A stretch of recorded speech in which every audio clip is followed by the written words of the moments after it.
Hey YouTube, it's Goddess Galaxy, and I normally do reviews of reality TV or sitcoms or give celebrity tea. This is Goddess Galaxy, and welcome to the new subscribers, and welcome everyone. And if you like and want to hear what I have to say about today's episode of Belle Collective, Season 3, Episode 4, you can stay in and relax and hear the tea and hear what I have to say about the episode tonight.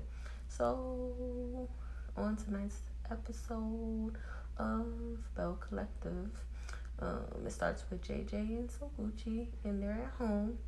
And basically, Soguchi is still not happy with the fact that JJ didn't ask her about his mom moving in. And she just feels like you should have talked about it with me before you did this because we need our space. You want me to spend more time with you, but now your mom's here, so we're not going to get as much of a chance to spend alone time. He said, well, you know, my mama could cook because, you don't have time like that to cook. So she'll be cooking the meals and all of that. He's real, he's country. So, that's how he be talking. So I was like, sir, first of all, you're supposed to discuss those kind of things with your significant other. And my whole thing is that, of course, y'all get along. Well, of course, JJ, they get along because they don't live in the same household. And she lives where she lives and y'all live where y'all live. Now that she's coming to live with you, it's going to be a whole different thing. They probably going to, at the end of it, hate each other guts. Because once people move in, things change because people want to make rules and they want to control. And just by the way you sound, you seem like a mama's boy to me. Because for me, would you need your mama to move in to cook meals when you got your woman right there? Or you can cook, would you need your mom to move in so she could cook you meals? Or you want to revert back to being a baby again and want to be baby. Okay, I couldn't do it. But Soguchi was saying how we don't need your mom. Your mom basically doesn't need to be here because we could get made to somebody to do the cooking and the cleaning and all this other extra that you need. Why you need your mom to come here to move in? He's like, I can't tell my mom no. She said, yes, you could. You could have emailed her. You could have texted her no. How you just gonna move her in here? And then already she's like, see, we already not gonna get along. Your mom is sitting here beeping very loud outside the door. What is wrong with her? And I'm just like, see, she's starting already trying to control stuff and being doing the most already. Being annoying, I cannot be with a mama's boy. You could just tell right there she is. She walked in all yelling and stuff, beeping the horn and yelling his name, JJ, his name. Hey, how you doing? And baby. And as soon as she came in, she already started making rules already. She already trying to overstay her welcome already. I need a percolator. And and I'm just like, what? How you already come in making demands? And then JJ was kind of telling her, Mom, there's plastic on here, so don't come up here, removing the plastic, because, it needs to be this way. And she was like, I'm not even going to be up here, because, I don't want to be in here. I probably just slipped and fell on there. And I'm like, really? Are you kidding me? So then she already making demands about how things are supposed to be in the house. And I'm just like, see, mama, she doing too much. And it's all his damn fault because she telling him how things is going to be. He said, Mama, you just got to respect what I say. And I'm just like, you shouldn't have offered for her to come there. That's how it is when you have your parents living with you. If you live with your parents, it's going to be the same thing. They're going to have rules for you. You can't do this. You can't come at this time be treating you treating you like a baby and stuff. And then you're going to be irritated because it's going to be like, well, I'm grown out here. How you going to try to tell me what to do when I'm grown? But that's what you get because you're the one who decided that you wanted her to stay there. And I don't understand that, why you even want your mom staying with you. That's how you know he's a true mama's boy. I couldn't do it. I cannot. His wife was so Gucci, better get that percolator for your mama. You're just looking at him funny, this is all your fault. You shouldn't have moved her in here. And I'm like, that's what he get. You'll never move your mom in with you and have her stay. And then they basically were asking the mom, like, when are you leaving? Oh, I don't know when we gonna leave. I'm not sure. And it's just like, baby girl, you don't know if you're gonna stay for like a month, mom, or 2 months. Oh no, it could be, I don't know. We could talk about that another time. But they like, we trying to figure out the time now. That's why we ask. Oh no, I don't have time to talk about that. And and I'm just like, see, that's what you get, JJ. Look what you done did to yourself. You're gonna get tired of your mama being there watching. You're gonna start getting pissed off. But she gonna start, because she already doing too much. She loud, not doing too much already. Like, never move your mama in, especially when you're a mama's boy. Never no move your mama in. Bad idea. I couldn't do it. That's why I'm never getting married, because I don't want to deal with people's mom-in-law. I already was in a situation where I had a guy and I met his mom, and his mom was just mean and rude to me for no apparent reason. I was so respectful. I was like, oh, hi, how are you? Good evening.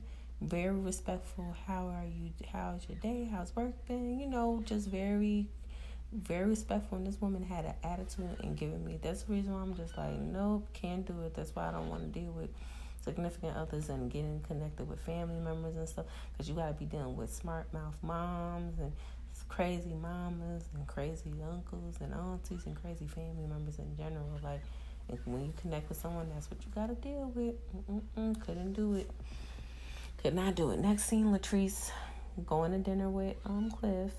And she meets up with him, and Latrice is basically talking about how she has issues with, lack of boundaries and the disrespect, and that she was going to talk about it with Cliff. And she said, we need to have a talk. So, her usual. And she said, I'm going to start off by saying sorry. I'm just like, what are you saying sorry? Starting off by saying sorry about what? What do you need to say sorry about? You have not done nothing wrong. Like, I'm not understanding her, why she keep allowing him to, like, gaslight her and allow him to talk, like belittle her and treat her like crap and make her feel bad. And then she apologizing for what? Like, I'm not understanding. And then I'm just like, why? And she like, oh, I'm sorry because I went to Embar and didn't let you know. It's called making a mistake. Like, the way he was acting as if you killed and murdered his mama or something. It was over exaggerating. Like, you made a mistake, you forgot. It's not a big deal. People make mistakes every day. Like, ugh. And then he said his issue is she went with Josh, and Cliff said that she isn't as vocal, like she wasn't as vocal with Josh the way that he felt that she should have been. Like, she should have got at Josh for how Josh was acting, and he doesn't want her basically hanging out with him. So he was like upset with her going to M-Bar. Even if she would have told him, he wouldn't have wanted her to go, hang out with basically Josh, because he don't really like Josh, because he feel like Josh disrespected him as a man, and in his home, and that's why he had to go, and that's why he told him he had to get out of there and all of this. And I'm just like, I get what he was saying, because Josh was very mouthy and he was doing a little bit too much, but at the same time, like, she can go out as a grown adult. Like, you're not her dad. Like, he does too much. Like, I could not do it. It's just like, sir, you do too much. You're not her master. You're her husband. You need to start treating her like she is your partner, not your daughter. Like, he does too much. I can't with him, and I don't like him. Just off the base, the way he speaks to her, he talks so disrespectful to her. I can't fathom a guy doing that, because I would have cursed him out a long time ago. See, I never get with guys that are abusive like that, because I talk fucking back. I cannot just sit there and bow down to a man speaking to me like that, because I would have cursed him the fuck out. I don't care where we at. Like, nah, bro, you ain't finna talk to me like that. Like, who you talking to? Like, oh no. And then she basically was saying that she isn't as vocal because she doesn't like confrontation. He doesn't have to understand, basically he was telling her that he don't want to talk about it. He don't have to understand Josh or listen to nothing she say. See, that's the belittling part. How you expect her to do what you want if you won't sit and have a conversation with her and listen? He said, oh, because she tries to act like issues ain't there, and then she won't talk about it later. But everybody communicates different, and some people need time to deal with stuff before they can have a discussion. Some people can't have a discussion right away and talk about stuff because the way he talks to her, she is scared of him. So like talking about things right away scares her because she's scared of how he's gonna act. And that's right there what makes me think that he be popping her, like hitting her or something. Because why would she be afraid to talk to you about something that same day? Like, why? What's the big deal? Y'all just having a discussion. Y'all maybe having a disagreement, but it's just a discussion. What's the big deal? So for me, I just feel like he's abusive. He be hitting her or something. Because, like, why is he acting like that? And that's in my opinion. Like, I grew up seeing people being abused before. So that's the number one sign. Like, when a woman is docile and she is afraid to speak up or to even have a discussion, to like rough feathers in a discussion because she's afraid of how he speaks to her, and the fact, like, if she says something wrong, like what he's gonna do. That's basically how she's acting, in my opinion. So for me, like, he disgusts me. I don't like Cliff. Haven't liked him since season 1. Never liked him. I don't like the way he speaks to her. I don't like the way like the energy, because I'm an empath. Like, the energy, the aura that comes from this man is nothing but pure evil and control and possessiveness, and he's horrible to this woman. I just feel sad for her because she just does not have respect for herself. Like, she dead serious does not think she deserves better. She feels like just because she's married to this man, she gotta accept the way he speaks to her. Like, and when she tries to speak up for herself, this man just consistently belittles her to the point where she goes docile again and she won't talk to him because he's basically making her feel like she's less than. So it's like, what's the point of discussing or trying to talk to you? You're not listening to me. So she basically keeps trying to talk to him, and he's basically dismissing her, talking about, oh, I don't want to hear it, and, I'm the man. Because she was like, in this relationship, like, you're equal. He said, who? You're not my equal. Like, what are you talking about? There's no equal. He said, I'm the man. You ain't in this relationship to be my puppet master to control me. And she said, like, basically saying that she has to listen to him. She got to listen to me. Latrice says, you're like, I'm perfect. He said, nope. And she said, I want equality when it comes to you. And he's like, not listening. He said, she's not equal. He says, we here, like, in this relationship, and I make the rules. You follow what I say. You listen to what I say. And it's just like, she said, yeah, we ain't finna even go there. He said, you make your money, but I made you. And it's just like, no, you didn't make her. Like, what? Oh, hell no. See, and then she just got upset. And she said, you know what, we ain't even going to get into that. And then she said, you know what? And she got up and she walked out and left him at the table by himself. Because for me, I'm not sitting there going to be in a relationship with a man talking down to me like this. This is really damn ridiculous. Like, he's out of pocket. So next scene, So Gucci and Akeisha and Marie meet up. And they were just basically So Gucci telling them how her mother-in-law came living with them and how she don't want her there, but her man is her mama's boy, so you already know, like, now she's stuck with it and she don't know what to do because she don't want her there, but she already there, so what can she do? Then they basically were telling Akeisha about what happened with Glenn, like, popping up at the counter that she got for Letitia, and how Glenn just randomly popped up there, and like Akeisha was just like, what? And she didn't even tell him to be there. He just popped up out of nowhere. Oh yeah, he basically came up there all honcho and macho and all of this, and Marie told him that he had to go, and he was just like, you need to stay out of my marriage. She ain't trying to be in your marriage. Nobody told you to pop up. If you don't want people in your marriage, you don't pop up where people are at and make a scene. You don't pop up, period. Like if you want someone to stay out your business, then how about you not pop up there? So Akeisha says that she's not in the best place with Letitia, but you do feel for her what she's going through with Glenn, because that's a bit crazy to her. Like, what the hell?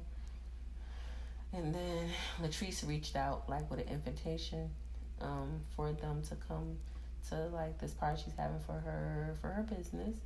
And you already know Marie said that she is not messing with it and she ain't playing with her and she ain't going. And then, like, so Gucci is like, I'm probably gonna go. And then Keisha, Keisha is gonna go. So Marie says that Latrice is a child in a woman's body, a snake, and she's not coming to the big release party because she's not supporting her. So she didn't trust her, and not in, again. Basically, old girl was going in like, so Gucci kept coming for her like, oh yeah, her husband's still raising her, cause she a child, so her husband's still raising her. Then she gonna talk about that she don't really trust old girl, so she ain't really gonna trust her ever again after what she did, stabbing her in the back with the agent situation about, and going around telling things to people about how she didn't have the properties and all this other nonsense, all this other jazz. It was like she don't trust her, so she ain't messing with her, and talking about how one of her machines is not working and how it's like it wasn't coming out with like faulty, messed up wigs and stuff. I was like, what? I'm like, so Gucci, go now. Go away, girl. Get the hell out of here. I can't with her. Talking about her husband's raising her. So Gucci was being crazy. She was funny. I said, look at y'all girls hanging out. Y'all funny. Next scene, Glenn and Cliff, they meet at a restaurant, and the two abusers meeting, 2 peas in a pod. What do you know? 2 men that behave disrespectful and abusive and verbally abusive to their women, both hanging out and get along so well. Ain't that interesting?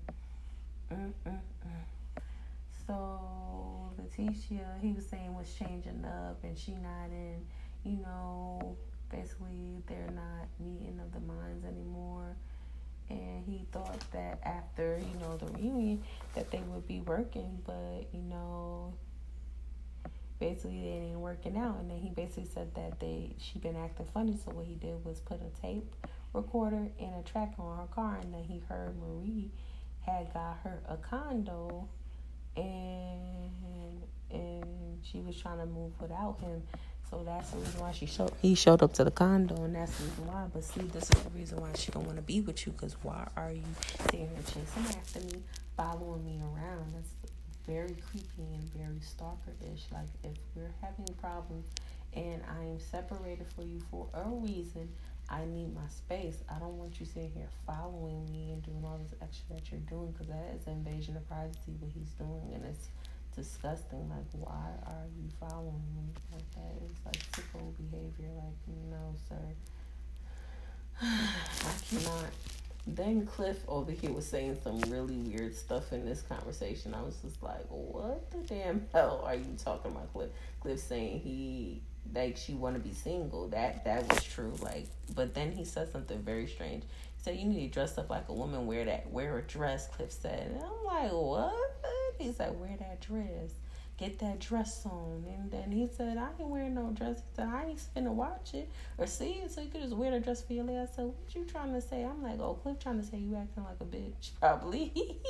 So you need to put on a dress, so fit what you doing, or probably trying to test her to see if that's what she's looking for. Like, maybe she want like a cross-dressing man or something. I'm done with him. Like, he's so stupid. I was like, why are you telling your friend to do that? I said, Cliff, get out of here.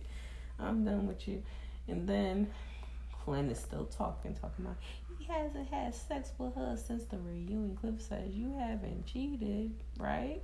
He said no. And I just like, why do you think that she is doing all this if you're not cheating, if you're not doing this? It's just like he's not telling the truth. That's the reason why Cliff is asking, because just like how Letitia was pillow talking, telling her friend's business, Latrice has basically probably told Cliff some stuff. That's why he kept asking him, like, are you cheating? Kept asking him all these questions, saying all these different things, because of what his wife is telling him about Glenn, because Letitia was talking to Latrice about how they're similar situations. So it's like, my man's people already know that you're doing stuff. That's the reason why she's not talking to you. So that's why Cliff keep trying to push you to stay away from her, because you've basically ruined your own situation at home.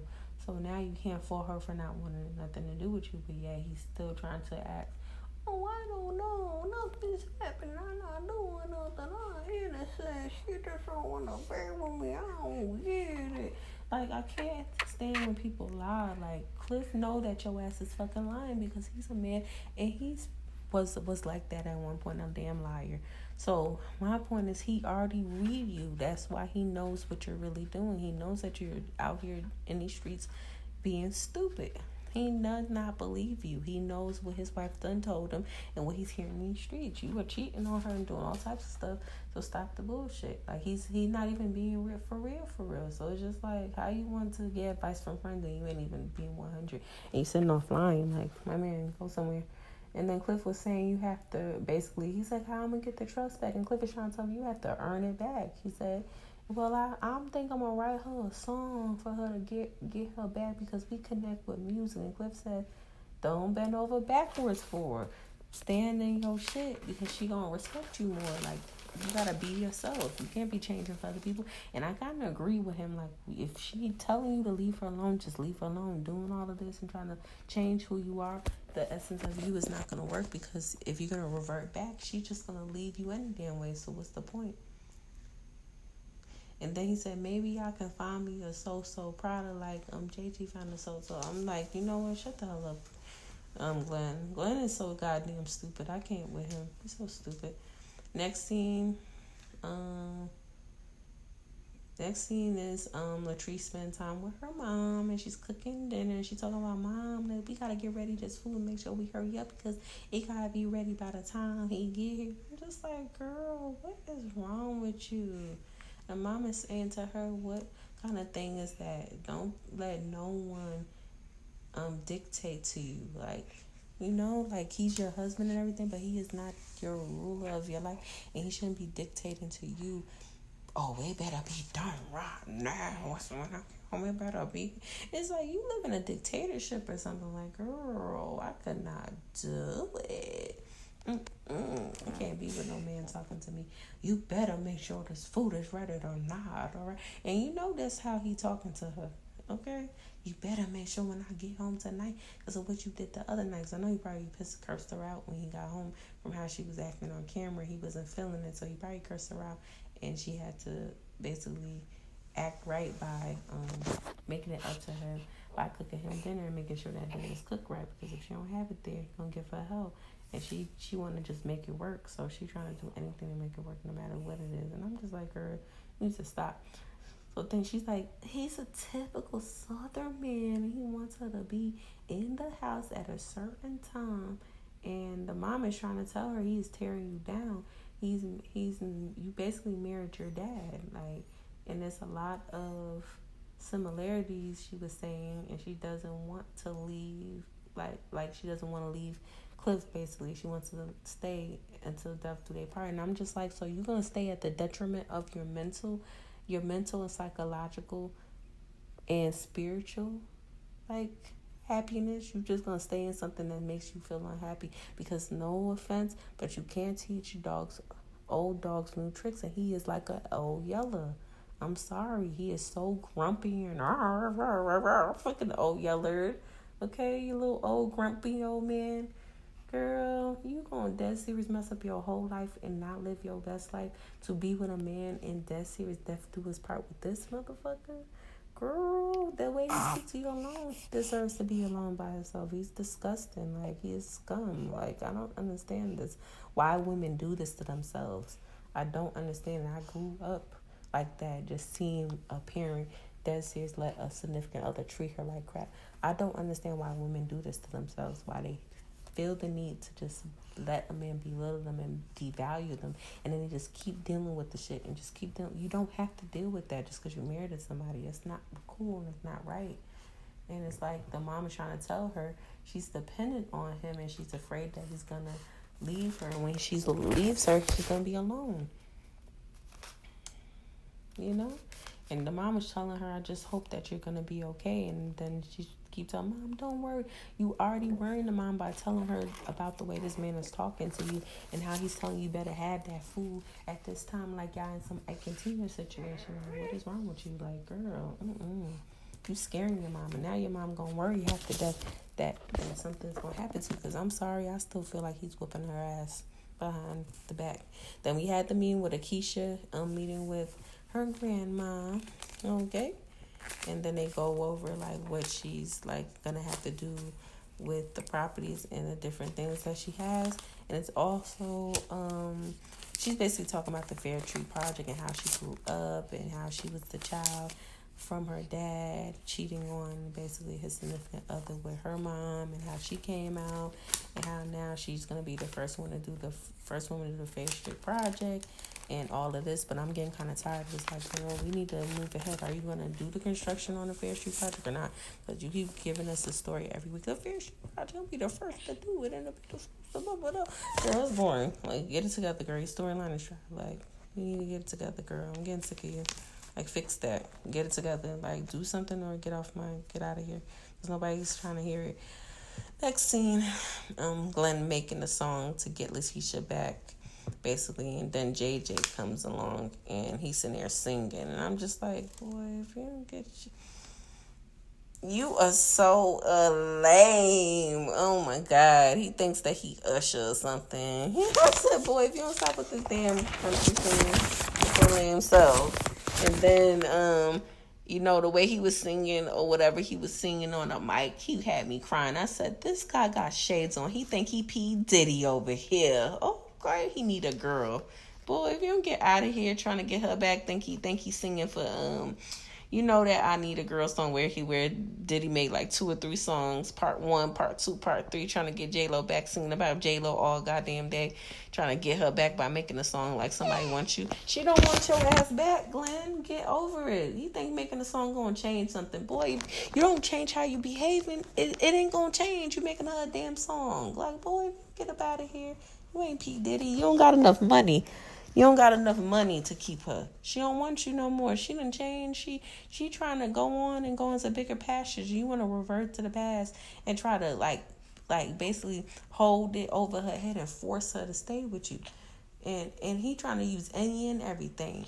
Okay, then during his thing, he got a call in the studio, and it was like his grandma, like somebody, one of his family members called him, and then his grandma was rushed to the hospital. So Glenn went rushing over to Letitia's office for support, and I knew that's what was going to happen. Once something happens in his family, basically he wants to go run to Letitia because she's married to him. She's going to be there by his side and what have. He's basically getting the support from her, and he said he just lost the uncle, and he called basically when he gets to the office, he tells her about the grandma being rushed to her office, and she calls the family member Tanisha, and she had a fever and over 102, and then they rushed her to the hospital, and she was in pain, not eating, and she was like barely talking. So they were saying that they are putting her in hospice, so her stuff is more dire or more like serious than he thought. And it's like he's so worried, and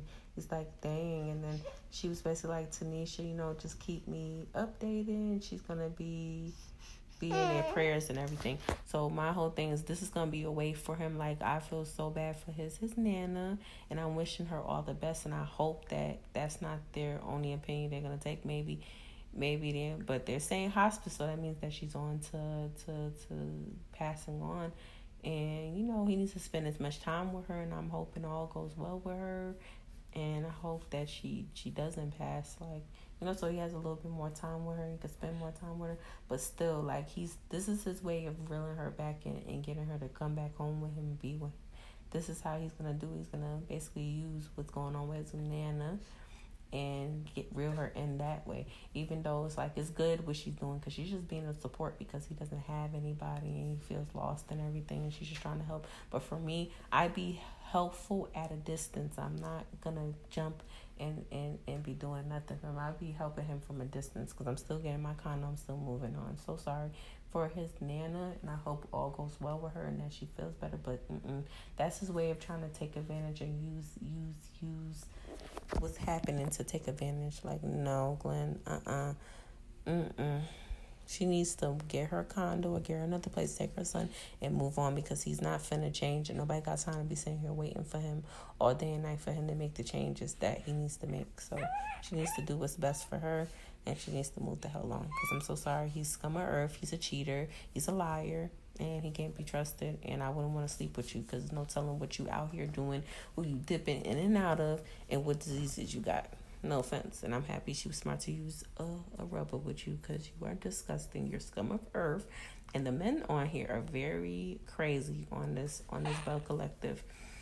So what do y'all think about my coverage of the episode? Give me some comments below. Let me know what other shows you want me to do, because I'm still doing my Real Housewives of Atlanta, because I'm feeling the season's good. I'm still doing Summer House, and I'm doing the new episode of Love and Hip Hop. It's a lot, not Love and Hip Hop Atlanta, but Love and Hip Hop. Yeah, Love and Hip Hop Atlanta is coming back. Oh, I'm saying it right. Love and Hip Hop Atlanta is coming back on the 13th, which is this Tuesday coming up. So I'm doing that, and I'm doing couples retreat still. So I'm still doing it. That's my daughter, people. I'm a mommy. So this little girl, she's fussy. Fussy. So like, comment, subscribe, and let me know what you think. Talk to you later.